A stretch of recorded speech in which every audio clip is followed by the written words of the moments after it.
Alô, galera do canal de Filosofia do Professor Benê França. Hoje nós faremos uma revisão da seção 1, Problemas Morais e Problemas Éticos. Seção referente ao capítulo 1º, Objeto da Ética, do livro Ética, de Adolfo Sanches Vasques. Sejam bem-vindos, sejam bem-vindas. Parágrafo, o professor Adolfo Sanches Vasques elabora 7 perguntas, as quais, de propósito, ele não as responde ao longo dessa primeira sessão.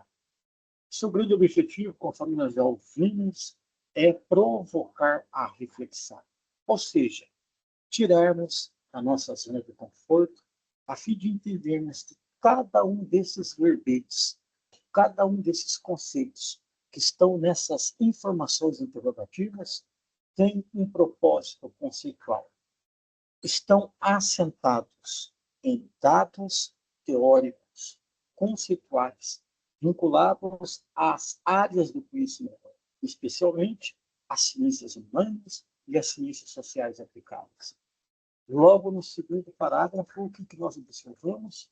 O professor Vasques categorizando, dizendo que todos os problemas arrolados anteriormente, naquelas 7 questões, são fundamentalmente problemas práticos. O que quer dizer com isso? Ao afirmar que são problemas práticos, ele está nos dizendo que estas questões dizem respeito ao dia a dia dos indivíduos.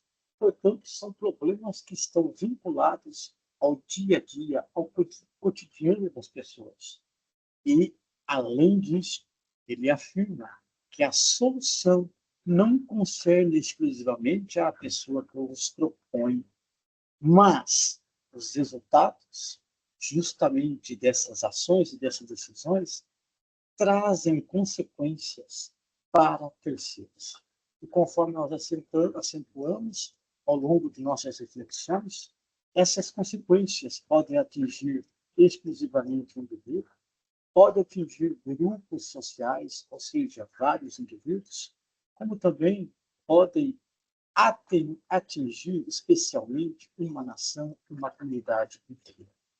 Dentro da perspectiva contratualista muito comum dos pensadores e pensadoras da antiguidade e do período moderno, em que tentam estabelecer a questão da ordem social à luz da ordem natural.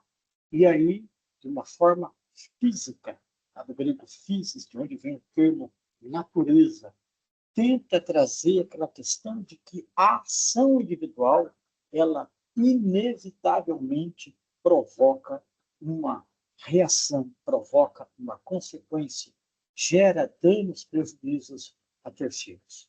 E assim, no terceiro parágrafo, um dos mais emblemáticos da primeira sessão, o professor Severino, ele nos traz dados conceituais extraordinários. Ao afirmar que, diante dessas situações descritas no primeiro e no segundo parágrafos, os indivíduos se defrontam com a necessidade de pautar, parametrizar o seu comportamento moral por normas, as quais esses indivíduos julgam apropriadas, julgam dignos de ser cumpridas. A grande questão aqui, conforme nós já ilustramos, é a diferenciação dos fatores geradores do arcabouço moral, das normas morais, dos valores morais e dos princípios morais. E dentro dessa perspectiva, as instituições sociais, a família, a escola, o sistema de ensino, a educação, o sistema religioso, a religião, o Estado, a que envolve toda a sua dinâmica e sua estrutura, poder financeiro, poder político, poder judiciário, todas as relações governamentais e não governamentais, os setores sociais, os movimentos sindicais, as comunidades, as associações de moradores, todos esses conjuntos dentro dessa instituição chamada Estado. E a sexta, em função do advento da internet, as redes sociais. Estas 6 instituições sociais, sem dúvida alguma, elas são propulsoras, processadoras, engendredadoras de ações morais e, portanto, de normas morais, de valores morais e de princípios morais. Ora, dentro da perspectiva histórico-filosófica, à luz do pensamento das professoras Maria Dulce da Rodaranha, Maria Mendes Martins, no livro Filosofando, de acordo com a perspectiva filosófica da pensadora brasileira Madalena Chauí, presente no livro Convite à Filosofia. Dentro das obras estruturadas pelo filósofo alemão Immanuel Kant, entre elas, os fundamentos na moral dos costumes, entre outras, além dos pensadores de origem alemã judeus, Max Horkheimer e Theodor Adorno, no livro A Dialética do Esclarecimento. O que nós observamos? As normas, os valores, os princípios morais são julgados por alguns indivíduos como apropriados, dignos, na medida em que os indivíduos estão atrelados à moral constituinte, ou seja, indivíduos com uma emancipação racional, que agem tendo em vista o respeito à alteridade, o respeito à empatia, à compaixão, ao espírito da solidariedade humana, à luz da defesa da dignidade da vida humana, da vida animal, da defesa da causa ambiental, de respeito ao ecossistema. Esses indivíduos, mesmo sabendo que suas ações impactam na vida de terceiros, incorrerão a essas normas intimizadas, as quais são por eles classificadas como obrigatórias, pois são os próprios indivíduos que geram adesão racional, de forma consciente, desenvolvendo a chamada consciência moral, autônoma. Esses indivíduos que internalizaram essas normas passam a agir de forma que mitiguem o máximo possível os prejuízos a terceiros. Neste caso, então, podemos afirmar que essa ação, que essa decisão é fruto de uma reflexão e que, portanto, não é algo fortuito, espontâneo, natural, casuístico. Aqui nós encontramos as grandes diferenças entre o conceito obrigatoriedade moral e compulsoriedade moral. O indivíduo que age de forma compulsória no plano moral é aquele portador da consciência heterônoma, o qual tem que ser corrigido, o qual tem que ser monitorado, policiado. O tempo de suas ações tem que estar à espreita, a fim de que, sob o zelo de terceiros, esse indivíduo possa agir em respeito aos ditames morais estabelecidos por aquela sociedade. E conforme nós vimos, estes conceitos, moral constituinte, moral constituída, obrigatoriedade moral, compulsoriedade moral, consciência autônoma, consciência heterônoma, são fatores preponderantes nessa análise para compreendermos justamente esse parágrafo. E no quarto parágrafo, nós encontramos, de um lado, ações morais, atos morais, os quais estão vinculados às normas morais. E, de outro lado, nós temos os juízos morais, ou seja, aquela avaliação que são feitas com base nas atitudes, com base nas decisões dos indivíduos. E o que é interessante desse quarto parágrafo é que Vasti diz que tanto a ação quanto os juízos morais estão pautados em normas que apontam o que o indivíduo deve fazer. Como as normas morais possuem um caráter deontológico, o grego deontos, de vencer, então o indivíduo é impelido a agir conforme aquelas regras morais vigentes. Conforme nós vimos, A diferença está dentro da adesão racional, dentro da voluntariedade, dentro do grau de consciência que possui esse indivíduo, que pode agir de uma forma autônoma, respeitando a vida alheia, à luz daqueles parâmetros já estabelecidos, empatia, compaixão, solidariedade, respeito à autoridade, ou a ação do indivíduo pode ser conduzida de uma forma desleixada, se vigiado, se monitorado, o indivíduo vai agir em conformidade às regras determinadas. Caso contrário, esse indivíduo vai, sem dúvida alguma, descumpri-las. O quinto parágrafo é fundamental para a continuidade e validação do que o nosso autor havia dito justamente no segundo parágrafo. Porque nesse quinto parágrafo, nós vimos que quando eu ajo, eu fiz uma escolha. Quando eu não ajo, também fiz uma escolha. Quando eu me abstenho de agir, quando eu sou indiferente, também fiz uma escolha. Ou seja, a ação, a inação, a abstenção, a indiferença são escolhas. E dentro desse princípio, ninguém, nenhum indivíduo no plano social e sociocultural estará isento, eximido das responsabilidades derivadas de suas ações e de suas decisões. E por isso, muitas vezes, o indivíduo, para validar o porquê que agiu daquela forma, o porquê que decidiu daquela forma, ele vai criar juízos, ele vai criar argumentos, vai arrazoar-se, ou seja, criar razões para justificar o porquê que agiu daquela forma.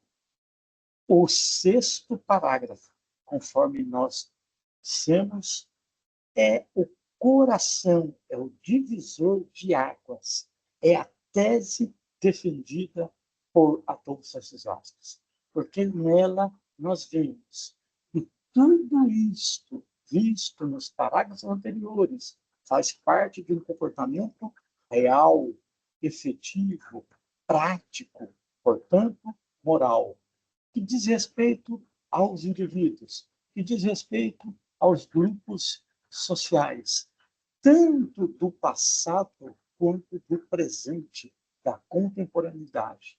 E esse comportamento é prático-moral, ainda que sujeito de uma época a outra, ainda que variável de uma sociedade para outra, esses dados morais, práticos, remontam, ou seja, provêm das próprias origens da compreensão do ser humano como ser social.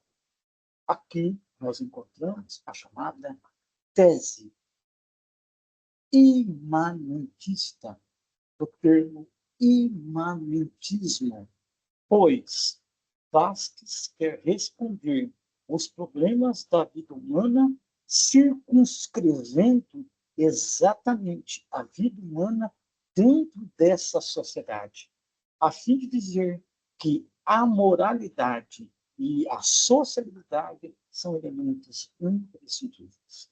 Adolfo Vasques é um dos poucos pensadores da história do pensamento a fazer a defesa da tese imanentista.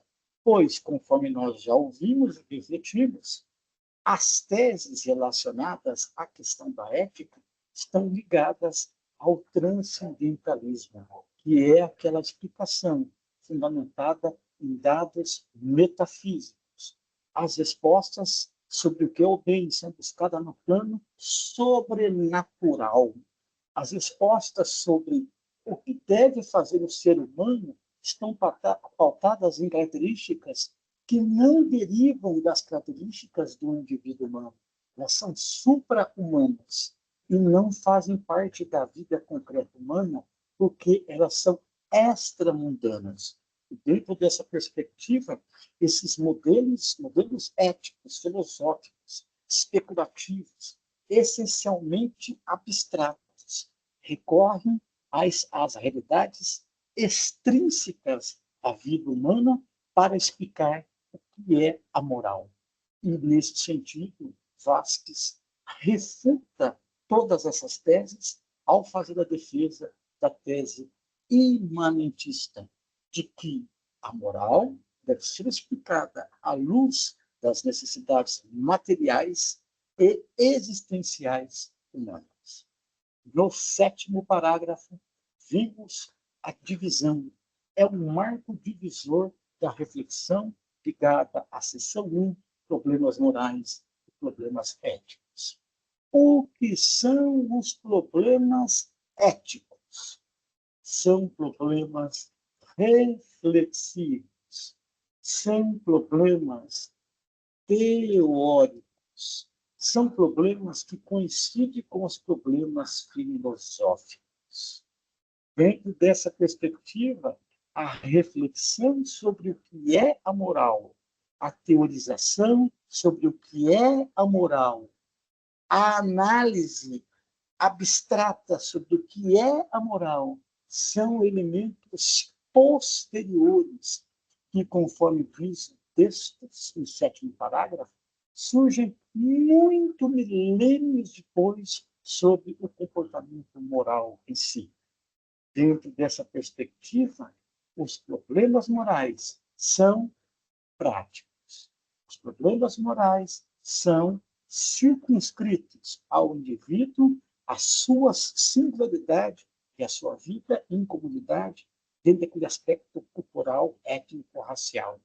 Ao passo que a reflexão sobre a ética possui uma dimensão que vai além, porque ela trabalha com dados generalistas, conforme já nós vimos, logo na abertura do 8º parágrafo. Ou seja, com elementos abstratos, com elementos universalistas, que dizem respeito a toda a humanidade, e não apenas a uma esfera, um grupo social, como são de propósitos e pouco peculiares a questão prático-moral. Do 8º parágrafo em diante até o 10º parágrafo, nós teremos algumas características sobre o que vem ser a ética. A primeira questão tratada foi justamente esta, que os problemas éticos são universalistas, são generalistas. E assim, o próprio autor Vasquez nos diz que será inútil alguém tentar recorrer à ética com a esperança de encontrar nela uma norma de ação para cada situação concreta. Ou seja, o que eu devo fazer é um problema prático-moral, ao passo que outras questões, entre elas sobre definir o que é o bom, definir sobre o que é o bem, é um problema geral, é um problema universal, cujo investigador da ética, a investigadora da ética, o pesquisador da ética, a pesquisadora da ética, tem a incumbência, tem a competência, tem, portanto, a legitimidade. E para ilustrar essa grande questão, o autor Vasquez cita o grande pensador da Macedônia, o filósofo Aristóteles, que tentou nos sugerir algumas questões a fim de validar o que é o bom, o que é o bem. E aí, conforme nós ilustramos, uma dessas grandes teorias tentou justamente trazer aquela modelagem, né? Primeiramente, ele coloca no centro a virtude como areté. E essa virtude é o ponto de equilíbrio, é a mediania, ou seja, é o justo meio. E do lados opostos, à esquerda, temos o vício por falta, e do lado direito, o vício por excesso, ou seja, a demasia. E para ilustrar, nas suas obras, a política, a metafísica, Aristóteles cita, por exemplo, a coragem como exemplo de virtude. E ele diz que a coragem, portanto, é o justo meio, é o ponto de equilíbrio, é quando o indivíduo tem as habilidades e as competências necessárias diante de uma situação de litígio, de sinistro, E, com base nessas habilidades e competências, o indivíduo se dispõe a agir à luz das necessidades, da materialidade e da incidência dos perigos que rondam aquela ação e age de modo a não incorrer em riscos para si e nem para a vítima que vai ser ajudada. Isto seria coragem. O vício por falta, portanto, seria a ausência de coragem, ou seja, a covardia. O indivíduo que se abstém de agir em decorrência de não possuir as variáveis, habilidades e competências para o exercício da ação e, portanto, indispõe-se a agir. E, do outro lado, o vício por excesso, ou seja, por demasia, seria a temeridade. É aquele indivíduo que extrapola, que se julga tendo habilidades e competências superiores e vai para a ação, sem mensurá-las, a ponto de colocar a própria vida e a vida da vítima em risco. Conforme nós vimos, a generalidade é um primeiro desses elementos que faz parte da esfera das questões éticas, teóricas, conceituais. Diz Vasquez, ora, quando alguém se dispõe a dizer sobre algo, todas as pessoas já imaginam que, sabendo o que é isso, o que é o bem, automaticamente os indivíduos saberão o que devem fazer e o que não devem fazer. Isto é a marca de muitas teorias. E Vasquez conclui dizendo o texto que, infelizmente ou felizmente, no plano histórico-filosófico, as teorias são inumeráveis e as respostas sobre o que é o bem variam, portanto, de uma teoria para outra. Por exemplo, para o grande filósofo Aristóteles, o bem é a eudaimonia, a felicidade, que é coletiva, já que se realiza no plano social, histórico-cultural. Para Epicuro, da ilha de Samos, a felicidade, o bem é o prazer, em grego, edoné. Para os pensadores jurídicos, Jeremy Bentham, como o John Stuart Mill, o autor do livro Sobre a Liberdade, o bem é o útil. Para o grande pensador de Florença, Nicolau Maquiavel, o bem é o poder. E para o filósofo alemão, o grande pensador Nietzsche, o bem seria a autocriação do ser humano, ou seja, o indivíduo assumir aquilo que é e despojar de todas as características que lhe foram sublimadas, extrapoladas, além da sua própria natureza. No 9º parágrafo, nós vemos aqui outras características relacionadas aos problemas éticos. Primeiramente, qual será a ação? Qual será a conduta que será objeto de análise da ética? Vasquez responde: o comportamento moral. Ou seja, das diversas dimensões comportamentais que o indivíduo tem, como a dimensão religiosa, política, jurídica, científico-tecnológica, artística, social, psicológica, entre outras, a ética vai apenas vincular a dimensão voltada ao comportamento moral. Por quê? Porque dentro da instância do comportamento moral, nós encontramos justamente alguns elementos que validam essencialmente a vida do indivíduo em sociedade, como defende, por exemplo, a tese imanentista. Por exemplo, se olharmos a dimensão humana, nós verificaremos nela diversas facetas comportamentais. Conforme nós dissemos, a faceta religiosa, a dimensão política, artística, a técnico-científica, a psicológica, a jurídica, a social, entre tantas outras facetas e dimensões. De todas essas, a ética se debruçará especialmente sobre o comportamento moral.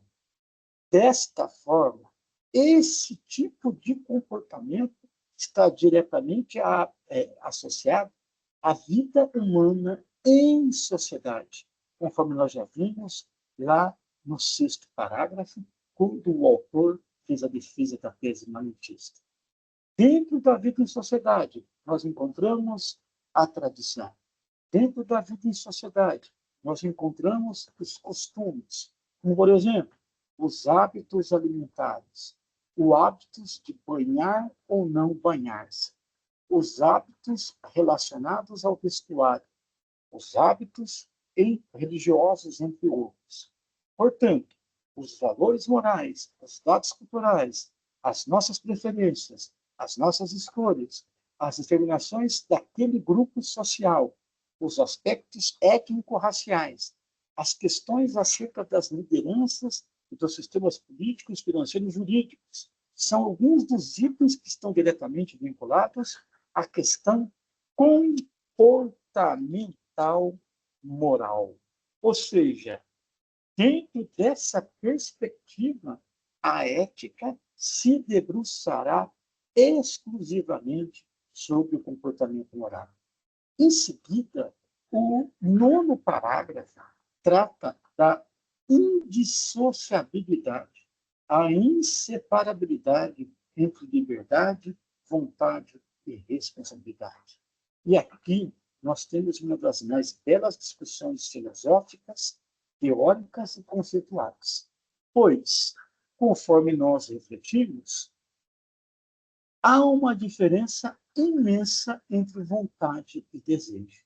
Esses dois termos são estudados pela filosofia. Enquanto a vontade está diretamente ligada ao termo latim voluntas, indica o ato voluntário, que é, portanto, a plena manifestação do querer do indivíduo. Isso é fundamentalmente expresso no ordenamento jurídico brasileiro e internacional, quando, por exemplo, se sentencia alguém em função de algum litígio cometido.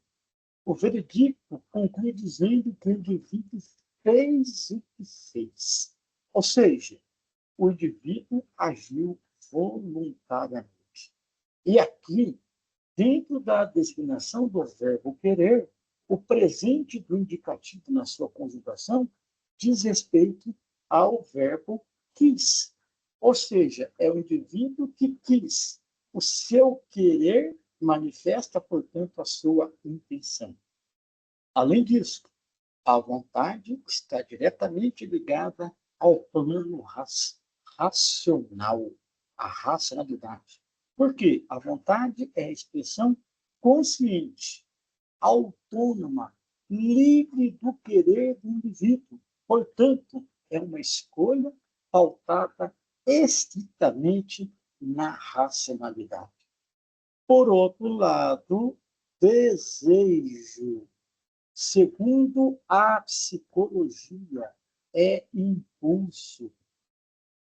O desejo, portanto, faz parte da nossa dimensão animal, biológica, involuntária, alheia, portanto, ao controle racional. Como, por exemplo, podemos aqui trazer alguns dados, uma pessoa cleptomaníaca, que tem o hábito de furtar objetos de terceiros, sem ter a intenção de apropriar-se dele, a fim de fazer qualquer outra coisa, como uma venda, ou prejudicar a pessoa que teve aquele objeto furtado. Uma pessoa sádica, que no plano sexual tem o prazer de agredir, de massacrar, ou uma pessoa masoquista, por exemplo, que tem o prazer de ser agredida e ter o prazer apenas sentindo a dor. Dentro dessa perspectiva, nós observamos, então, que o desejo é o oposto da vontade, pautada na razão, ou pautada no querer, é a manifestação plena da intenção desse indivíduo. Segundo o conceito, liberdade. A liberdade é a manifestação clara, explícita, deliberada, intencional, portanto, racional, sobre o poder de escolher. sobre o poder de optar, sobre o poder de decidir. E como o texto nos diz, o sujeito se torna responsável pelos seus atos na medida em que teve a possibilidade de fazer o que queria fazer. Ou seja, pôde escolher entre duas ou mais alternativas. Nesse sentido, só poderemos afirmar que o ato é livre quando há alternativas disponíveis. Nesse sentido, o indivíduo pode exercer aquilo que eu gosto de chamar de poder arbitral, ou seja, o poder de escolher ante as opções e ante as alternativas disponibilizadas naquela situação. E aqui eu invoco o grande pensador Aurélio Agostinho, lá do século V depois de Cristo, conhecido, né, conhecido mundialmente como Santo Agostinho. Ele faz a junção do termo vontade com o termo liberdade. E da junção desses termos surge um dos mais aclamados conceitos do pensamento moral, que é a questão do livre-arbítrio, que é o exercício do poder de arbitrar, o poder arbitral. Terceiro conceito, responsabilidade. Se o ato moral for livre, se o ato moral for voluntário, portanto, o indivíduo deverá arcar com a responsabilidade de sua ação, de sua decisão. Nesse sentido, conforme nós vimos, a responsabilidade exige a contrapartida do indivíduo em arcar, em responder pelas consequências de suas escolhas, de suas deliberações, conforme já explicamos no segundo parágrafo e no quinto parágrafo dessa sessão. Pois, se eu escolho agir, fiz uma escolha. Se eu escolho não agir, fiz uma escolha. Se eu escolho ser indiferente ou me abstenho, também fiz uma escolha. E dentro dessas possibilidades de escolhas, o indivíduo, portanto, terá que arcar com os prejuízos, com os danos causados para terceiros. E, neste nono parágrafo, para finalizarmos essa nossa primeira parte da revisão, olha o que nós encontraremos aqui, a quarta característica dos problemas morais. Os problemas, éticos, que são as questões ligadas à obrigatoriedade moral como empreendimento coletivo, conforme nós já estudamos lá no terceiro parágrafo. A obrigatoriedade moral é o conceito que é o coração da seção 1 da obra Ética de Vastas. Por quê? A obrigatoriedade moral pressupõe um indivíduo consciente, portador de um tipo de consciência autônoma.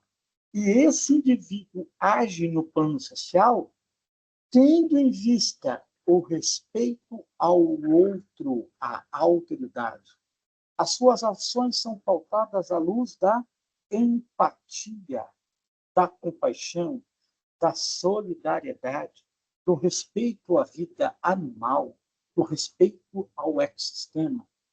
Este indivíduo, ligado à moral constituinte, tem ações absolutamente exemplares, como dizia o filósofo alemão Immanuel Kant, que diz, em uma de suas obras, que suas ações passam a ser modelares, ou seja, podem ser universalizadas, podem ser modelos a ser seguidos, pois essas ações partem do princípio de respeito absoluto à vida e à vida alheia.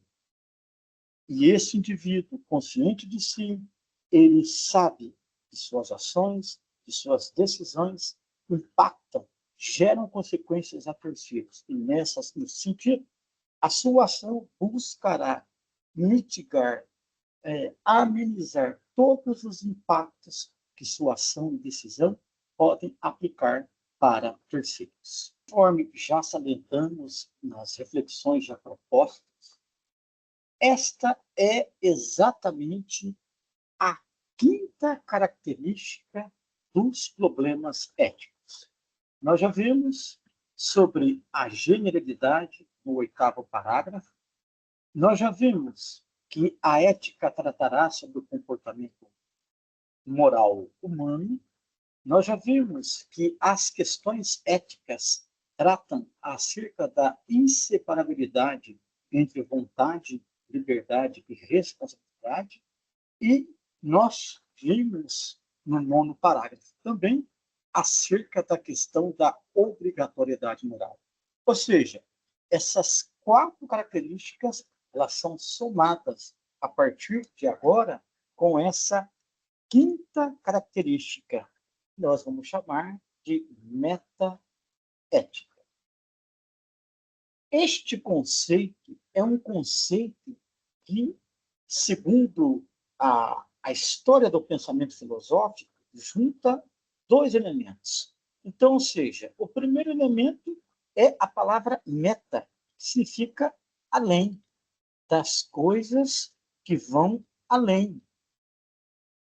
Enquanto que a palavra ética vem do grego ethos. E, conforme nós veremos em outras partes do texto, a dimensão ethos está vinculada à dimensão do caráter. Ora, embora estas questões filológicas, etimológicas tenham essas definições, no texto, o professor Adolfo Sanches Vasques vincula a metaética às questões relacionadas às normas morais e aos juízos morais. Vejamos no texto. Quando nós pegamos no texto, ele vai dizer para nós categoricamente que a metaética ela estudará justamente a natureza, a justificação dos juízos morais. E, por consequência, nós estudaremos as chamadas normas morais. Ou seja, particularmente, a metaética tratará de questões exatamente vinculadas à semântica. E assim, nós estudaremos a questão do juízo moral e a questão das normas morais. E dá uma olhadinha aqui, para demonstrar a validade de um juízo moral e, particularmente, das normas morais. O que isso significa? Significa que nós teremos uma discussão essencialmente atrelada às questões, uma reflexão atrelada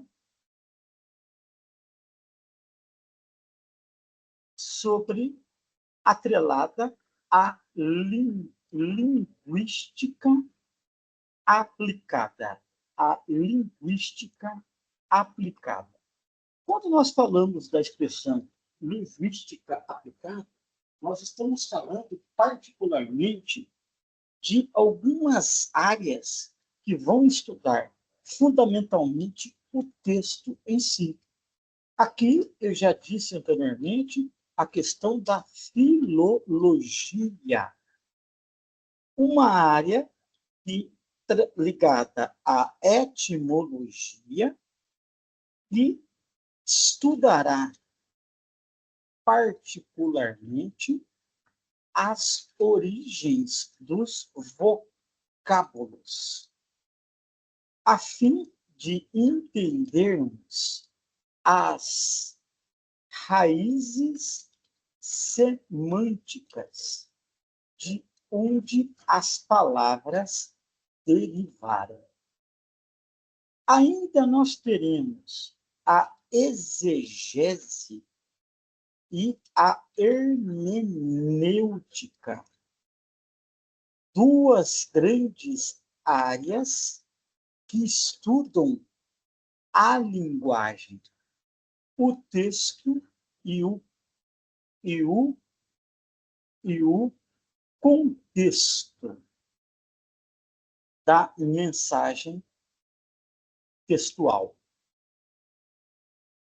Uma das questões que eu muito gosto de tratar é sobre uma passagem bíblica em que alguém traz uma suposta adúltera para ser apedrejada. Ora, em termos lógicos, para que essa mulher possa ser considerada adúltera, há duas variáveis. Primeira, ela ser casada. Segunda, ela ter deitado com um homem casado. De acordo com o Evangelho, a mulher é acusada de adultério e, portanto, deveria ser apedrejada. Segundo o Pentateuco, ou seja, os 5 primeiros livros bíblicos. Os 5 primeiros livros bíblicos que fazem parte da tradição judaica. No entanto, após a acusação,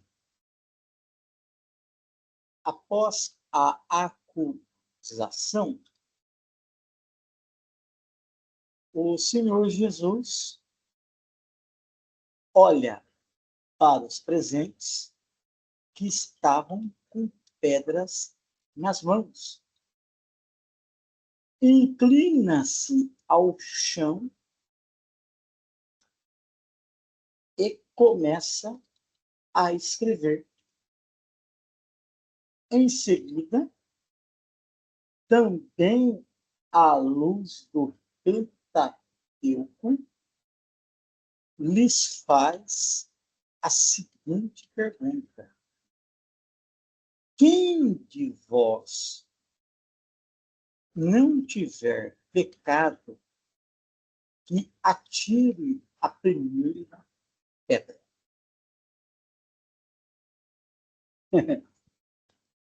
Ora, como os livros bíblicos dizem que o homem justo, a mulher justa, peca 7 vezes ao dia, portanto, se alguém dissesse que não tinha pecado, estaria cometendo uma imensa gravidade. Anátema. Ou seja, alguém estaria se impondo no lugar de Deus. Após ouvir este questionamento, as pessoas vão embora. Em outras palavras, o que podemos observar? Primeiro, a mulher não era casada. Portanto, a acusação de adultério se daria pelo fato de ter se deitado, entender o texto pelo texto dentro de seu contexto, a fim de reluzir o que o texto de fato está dizendo. Portanto, estas áreas, filologia, etimologia, semântica, exegese, interpretação, diretamente ligadas à linguística aplicada em comunhão com a